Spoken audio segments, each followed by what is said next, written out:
Hello friends, my name is Rupali and आज की video में हम डिस्कस करेंगे procedure for amendment. Let's get started. What is amendment? Amendment क्या होती है? जब भी कॉन्स्टिट्यूशन में एक चेंज लाना होता है, कुछ मॉडिफाई करना होता है, तो उस चेंज लाने के प्रोसेस को हम अमेंडमेंट बोलते हैं।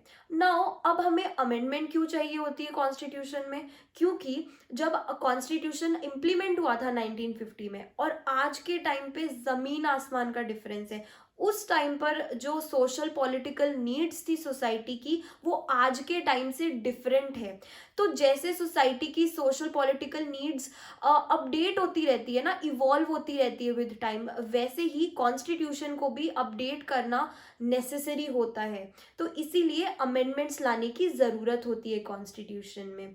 अब जो अमेंडमेंट लाने का प्रोसीजर है, वो ना ज़्यादा रिजिड है ना ज़्यादा फ्लेक्सिबल है। मतलब अगर मैं रिजिड की बात करूं तो जो यूएसए का कॉन्स्टिट्यूशन है वो बहुत स्ट्रिक्ट है, वहाँ पे अमेंडमेंट्स लाना इतना इजी नहीं है। But on the other hand अगर मैं यूके का कॉन्स्टिट्यूशन की बात करूं तो वहाँ के कॉन्स्टिट्यूशन में अमेंडमेंट्स लाना इजी है, मतलब यूके का कॉन्स्टिट्यूशन फ्लेक्सिबल है। तो जो इंडिया का कॉन्स्टिट्यूशन है वो ना रिजिड है ना फ्लेक्सिबल है पूरी तरीके से, वो इन दोनों का मिक्सचर है, मतलब हाइब्रिड नेचर है इंडियन कॉन्स्टिट्यूशन का। इतना टफ भी नहीं है अमेंडमेंट करना, बट इतना इजी भी नहीं है कि अमेंडमेंट्स होती रहें। ठीक है, अब जो अमेंडमेंट का प्रोसीजर है वो आर्टिकल 368 के पार्ट 20 में मेंशन्ड है। आर्टिकल 368 जो है, जब हमारा कॉन्स्टिट्यूशन बन रहा था तो जो फ्रेमर्स थे ना कॉन्स्टिट्यूशन के, उन्होंने हर कंट्री का कॉन्स्टिट्यूशन पढ़ा था ताकि हर कंट्री के जो अच्छे फीचर्स हैं वो हम अपने कॉन्स्टिट्यूशन में ले सकें। ठीक है, तो उन्होंने जो प्रोसीजर फॉर अमेंडमेंट है वो साउथ अफ्रीका से बोरो किया है, जो ये फीचर है वो साउथ अफ्रीका से हमने बोरो किया है। अब आर्टिकल 368 के अंदर पार्लियामेंट को पावर दी है कॉन्स्टिट्यूशन के किसी भी पार्ट को अमेंड करने की। किसी भी पार्ट को अमेंड तो कर सकती है parliament, except basic structure of constitution. जो ये पार्ट है, जो बेसिक स्ट्रक्चर है कॉन्स्टिट्यूशन का, वो ऑल्टर नहीं कर सकती पार्लियामेंट। बेसिक स्ट्रक्चर के अंदर क्या क्या आता है? Independence of judiciary, separation of powers, rule of law etcetera.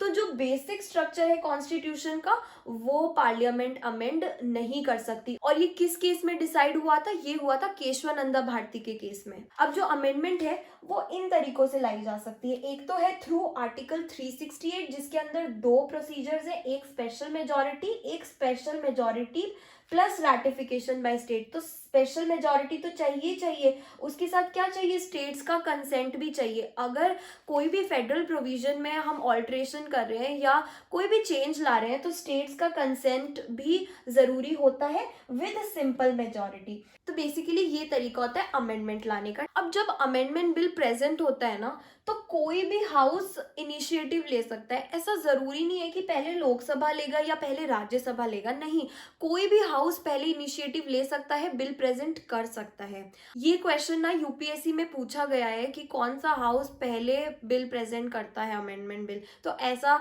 जरूरी नहीं है कि लोकसभा करेगा या राज्यसभा, दोनों हाउस में से कोई भी इनिशिएटिव ले सकता है, याद रखना। नेक्स्ट है, it can be introduce by minister और प्राइवेट मेंबर। मतलब कोई भी प्रेजेंट कर सकता है बिल, मिनिस्टर्स भी कर सकते हैं, प्राइवेट मेंबर भी कर सकते हैं। प्राइवेट मेंबर कौन होते हैं?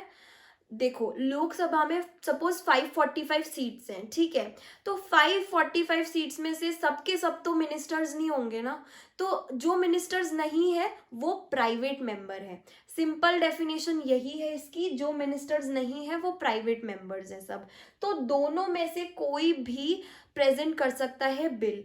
अब जो बिल है वो दोनों हाउसेज मतलब लोकसभा एंड राज्यसभा में सेपरेटली पास होना चाहिए। ऐसा नहीं है कि लोकसभा में पास हो गया राज्यसभा में नहीं हुआ तो दोनों हाउसेज ने मिलकर जॉइंट सिटिंग कर ली और फिर बिल को मेजॉरिटी के साथ पास करवा दिया। नहीं, ऐसा नहीं होगा। जॉइंट सिटिंग नहीं हो सकती, दोनों हाउसेज में सेपरेटली पास होना चाहिए। अब दोनों हाउसेज में सेपरेटली पास हो गया, ठीक है, मेजॉरिटी के साथ, तो उसके बाद बिल जाता है प्रेसिडेंट के पास। अब प्रेसिडेंट को वो बिल साइन करना पड़ता है, क्योंकि जो अमेंडमेंट बिल होता है ना, वो प्रेसिडेंट अपने पास रोक कर नहीं रख सकता या फिर वापस नहीं भेज सकता फॉर रिकंसिडरेशन। ये मैंडेटरी है प्रेसिडेंट के लिए कि उसको अमेंडमेंट बिल पे साइन करना पड़ेगा, he has to sign that bill. और ये मैंडेटरी कब हुआ? ये मैंडेटरी 24th कॉन्स्टिट्यूशनल अमेंडमेंट के बाद से मैंडेटरी हो गया कि प्रेसिडेंट को साइन करना पड़ेगा। अब जैसे ही प्रेसिडेंट साइन कर देता है उस बिल को, तो वो बिल बन जाता है एक्ट। अब हम टाइप्स ऑफ अमेंडमेंट को डिटेल में पढ़ते हैं कि कौन कौन से पार्ट्स हैं जो इनके थ्रू अमेंड हो सकते हैं। तो ये 3 तरीके हैं जिनसे कॉन्स्टिट्यूशन को अमेंड किया जा सकता है। सबसे पहला है बाय सिंपल मेजॉरिटी, सेकंड है by special majority and third है by special majority and ratification of half of the states. इनको डिटेल में पढ़ने से पहले एक चीज़ जानना ज़रूरी है, जो आर्टिकल 368 है वो अमेंडमेंट ऑफ कॉन्स्टिट्यूशन से डील करता है। और अमेंडमेंट ऑफ कॉन्स्टिट्यूशन या तो स्पेशल मेजॉरिटी के थ्रू हो सकती है या special majority with the ratification by half of the total states. ठीक है, अगर हम कोई चेंज ला रहे हैं, बदल रहे हैं कुछ कॉन्स्टिट्यूशन में through simple majority of parliament, then it is outside the scope of articles 368। ये आर्टिकल 368 के अंडर नहीं आएगी। तो आर्टिकल 368 के अंदर सिर्फ 2 प्रोसीजर्स हैं, सिर्फ 2 ही टाइप्स हैं। First is by special majority and second is special majority with the ratification by half of the states. अब देखते हैं कि सिंपल मेजॉरिटी के थ्रू बिल कैसे पास होता है। बहुत ईजी है, सिर्फ 3 चीज़ें याद रखनी है। एक तो जितने लोग उस वक्त मेंबर्स प्रेजेंट है हाउस में, और वो प्रेजेंट लोग वोट कर रहे हैं, और वो वोट कितना होना चाहिए? More than 50%। ठीक है, तो मान लो लोकसभा में टोटल मेंबर्स हैं 543। ठीक है, अब 543 में से प्रेजेंट कितने हैं उस वक्त? 100 का 50% कितना हुआ? 50। ठीक है, तो यहाँ पे लिख रखा है मोर देन 50%। तो 50+1 या फिर 50 से ज़्यादा वोट्स अगर मिल जाएंगे, फेवर में आ जाएंगे, तो वो बिल पास हो जाएगा। अब ये सेम चीज़ राज्यसभा में भी ले लो। मान लो राज्यसभा में प्रेजेंट है 200 लोग। ठीक है, 200 का आधा कितना हुआ? 100।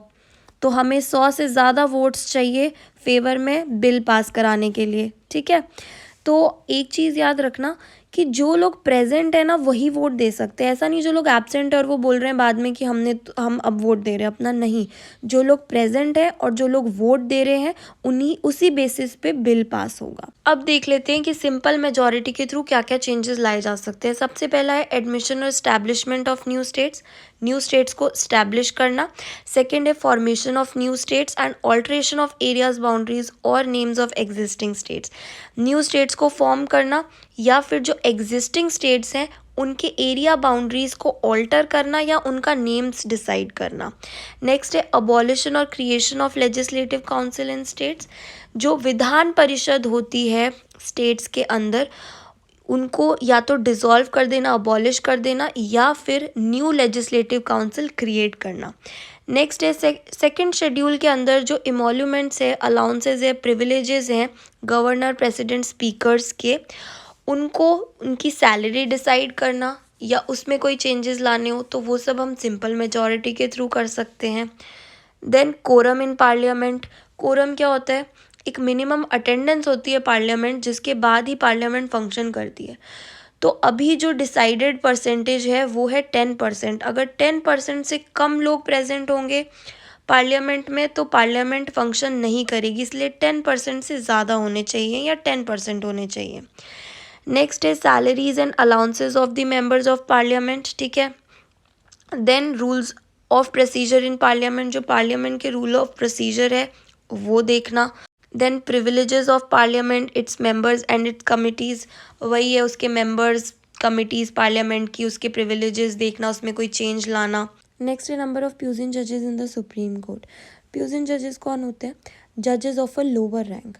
तो अभी हायर रैंक पे कौन सा जज होता है? CJI, chief justice of India. तो उसके नीचे जितने भी जजेस होंगे ना उनको हम प्यूजिन जजेस बोलेंगे। ठीक है, तो उन प्यूजिन जजेस के नंबर्स में चेंज लाना हो कोई तो सिंपल मेजॉरिटी के थ्रू कर सकते हैं।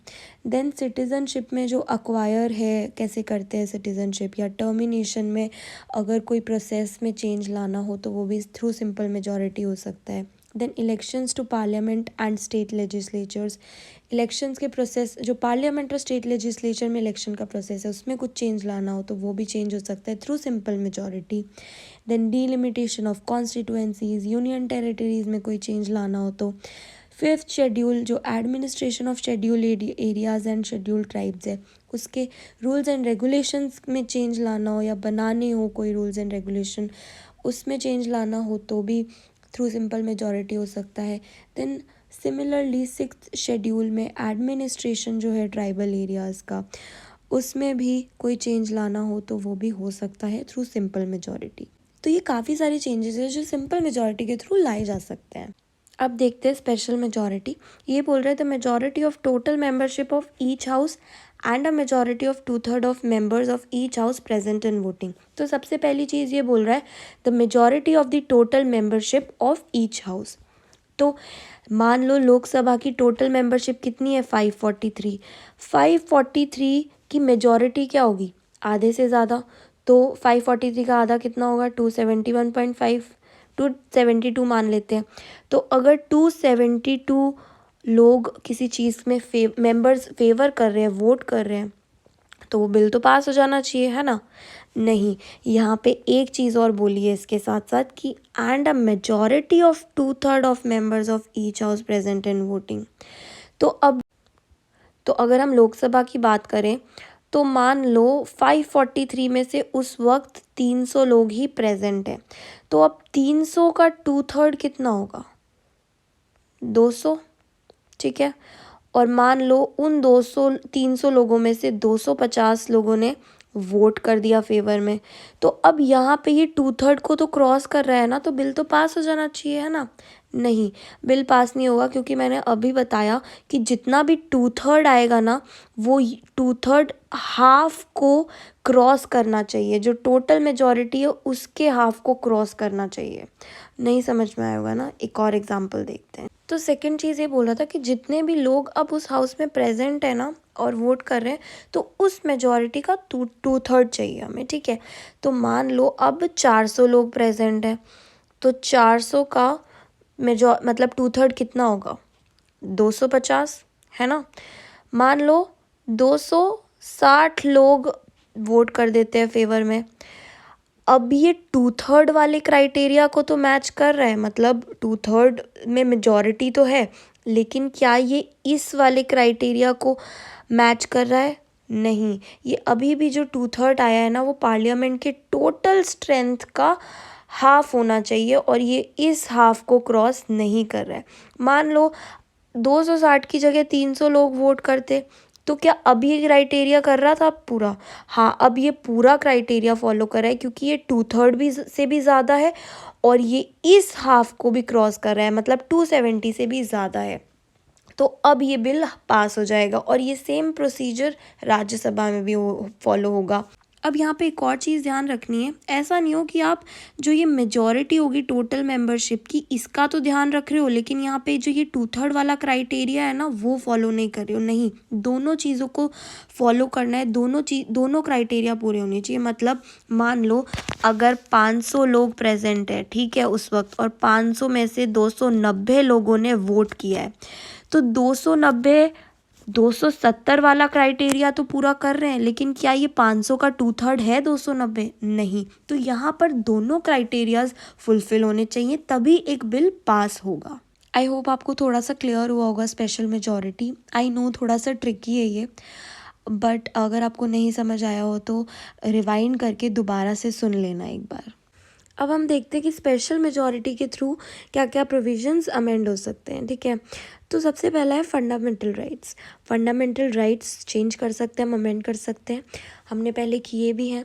राइट टू एजुकेशन को ऐड किया है और राइट टू प्रॉपर्टी को हटाया भी है, लेकिन चेंज करते वक्त जो कोर वैल्यू है ना वो चेंज नहीं होनी चाहिए, जो बेसिक स्ट्रक्चर है वो ख़राब नहीं होना चाहिए, ये ध्यान रखना है। उसके बाद directive principles of state policy भी चेंज कर सकते हैं। Then all other provisions which are not covered by the first and third category categories, मतलब फर्स्ट क्या थी हमने जो देखी थी वो थी सिंपल मेजॉरिटी, और थर्ड क्या थी special majority plus ratification of half of the states. तो इन दो को छोड़ के जितने भी प्रोविजंस बचे हुए हैं ना, वो सब स्पेशल मेजॉरिटी के थ्रू अमेंड हो सकते हैं। अब है special majority and ratification of states. तो इसमें बोल रहा है special majority of parliament and ratification by not less than half of the state legislatures.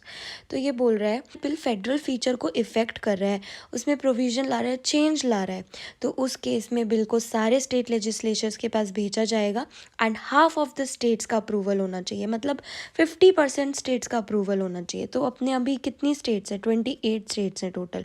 28 states में से अगर 14 स्टेट्स भी अपना अप्रूवल दे देंगी, उस बिल को फेवर कर देंगी, तो वो बिल पास हो जाएगा।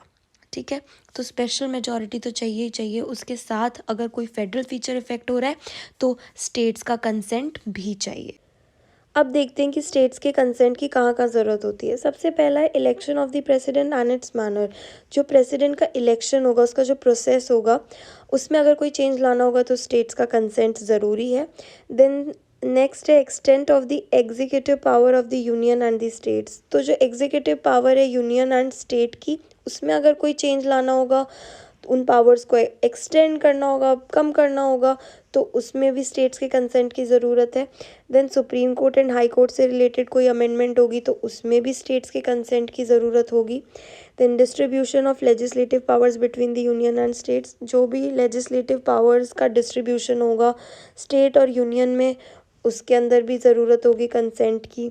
Then any of the list in the 7th schedule. जो 7th शेड्यूल है वो बहुत ही ज़्यादा इम्पॉर्टेंट है। इसके अंदर कौन कौन सी लिस्ट आती है? फर्स्ट आती है union list, second state list, third concurrent list. इन तीनों लिस्ट में जो भी चेंजेस लाने होंगे उसमें स्टेट का कंसेंट लेना मैंडेटरी है। Then representation of states in parliament. तो जो भी रिप्रेजेंटेशन होगा पार्लियामेंट के अंदर स्टेट्स का, कि कितनी सीट्स मिलेंगी, ये सब कुछ में भी अगर चेंज लाना होगा तो स्टेट के कंसेंट की ज़रूरत है। Then power of parliament to amend the constitution and its procedure. जो आर्टिकल 368 जो हम पढ़ रहे हैं अभी, अगर इसमें भी चेंज लाना होगा तो इसके लिए भी स्टेट्स के कंसेंट की ज़रूरत है। So that's it for today's video. I hope आपको अच्छी लगी होगी video. In case of any doubt you can ask me questions in the comment section below.